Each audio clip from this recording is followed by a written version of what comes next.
Good afternoon and welcome to 1 p.m. Weekly News, where we bring you the latest news and stories on climate change, sustainability, and a rapidly changing world. I'm your host, Shelby. Let's get into it. On September 6th, the Biden administration announced it would cancel all remaining oil and gas leases in Alaska's Arctic National Wildlife Refuge that were issued under the previous administration and protect more than 13 million acres in the western Arctic. In a statement, President Biden noted that the climate crisis warms the Arctic more than twice as fast as the rest of the world, and we have a responsibility to protect this treasured region for all ages. This new legislation does not reverse Biden's March 2023 decision to allow ConocoPhillips to drill in Alaska's National Petroleum Reserve. The president's approval of what is known as the Willow Project generated widespread criticism on the part of environmental groups, especially young activists. Mexico's left-wing Morena party, one of the country's two major political parties, and its current ruling party, has selected Claudia Sheinbaum as its 2024 presidential candidate. Sheinbaum was the first elected female mayor of Mexico City. She resigned that position this June to begin her campaign for president. A scientist, Sheinbaum holds a doctorate in environmental engineering and served as Mexico City's environmental secretary under a previous mayor. She was a contributing author to the Intergovernmental Panel on Climate Change, which won the 2007 Nobel Peace Prize. At campaign stops, Sheinbaum has emphasized the need to develop renewable forms of energy that in turn will promote development in Mexico. If elected president, Sheinbaum has said she would work to promote and expand the use of renewable energy. The main opposition party candidate, Xochitl Galvez, is also an advocate for renewable energy and a woman, meaning that Mexico is likely to elect its first female president in 2024.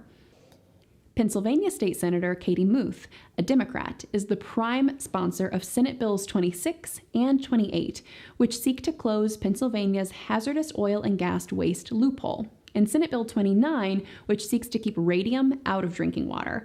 In a memo to members of the state Senate, Muth noted that Pennsylvania residents are exposed daily to potentially toxic and radioactive waste produced by the oil and gas industry. Through a 30-year-old loophole, which exempted oil and gas companies from the state's Solid Waste Management Act, those companies are currently able to skip, quote, hazardous waste testing, tracking, and disposal rules, even though their wastes contain a wide variety of hazardous components.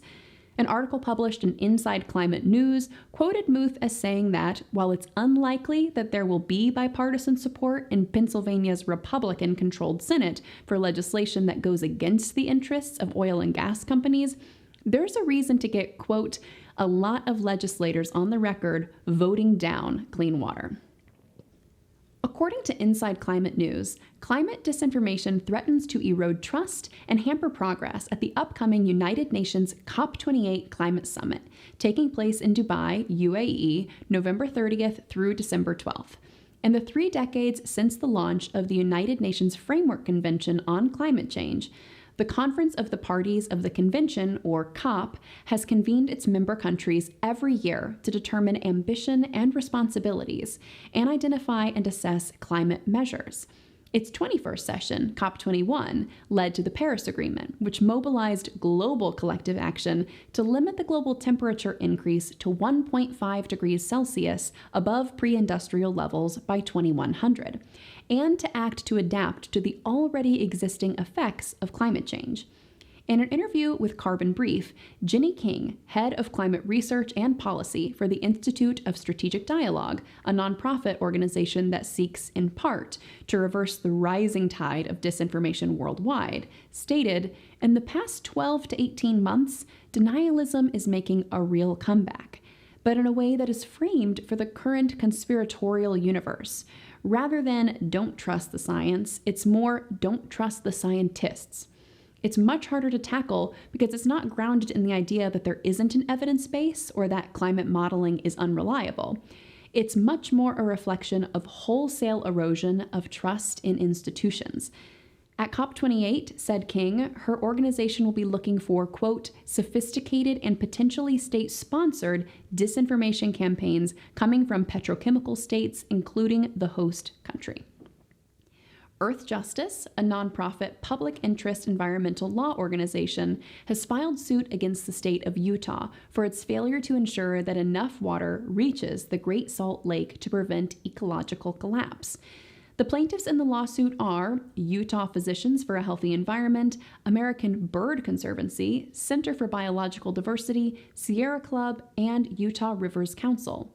Zach Frankel, executive director of the Utah Rivers Council, said, quote, the baby steps Utah has taken at the Great Salt Lake are woefully inadequate to sustain the American West's largest wetland ecosystem. And we need the state to stop ignoring the upstream water diversions that are spiraling the lake and its wildlife into oblivion. Dr. Brian Monch, president of Utah Physicians for a Healthy Environment, warns that the drying up of other saline lakes has resulted in, quote, public health disasters from clouds of relentless toxic dust. Dita Seed of the Center for Biological Diversity noted that more than 12 million birds from more than 300 species depend on the lake. In the wake of Hurricane Idalia, flamingos, believed to have been blown off course from Mexico's Yucatan Peninsula and Cuba, were spotted as far north as Pennsylvania and Ohio. The American Birding Association, or ABA, Rare Bird Alert, reported that the weekend after Idalia made landfall in Florida, a pair of flamingos turned up in Warren County, Ohio, near Cincinnati. In her Hurricane Idalia report, published by the ABA's website, Amy Davis noted, quote, birders know that each hurricane season, with its attendant destruction, also brings the thrilling prospect of finding tropical birds far north or well inland of their usual ranges. But all of the storm birds, there is none gaudier or more glorious than the American flamingo, and perhaps no more absurd place for a pair of them to show up than Ohio. According to Nate Swick of the ABA, as reported by NPR, flamingos are strong birds more than capable of making their way home, so nothing to worry about. A Los Angeles-based company called O-Meat has become one of the first cultivated meat companies to generate revenue. The company has pioneered a sustainable, humane way to create real meat, offering a slaughter-free alternative to the traditional farming of animals.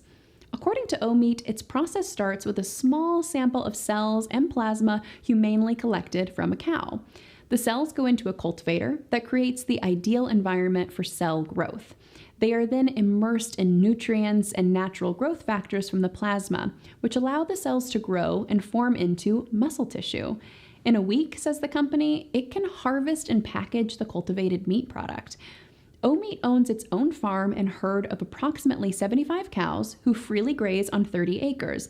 The company employs a full-time veterinarian and a number of vet techs who oversee their well-being.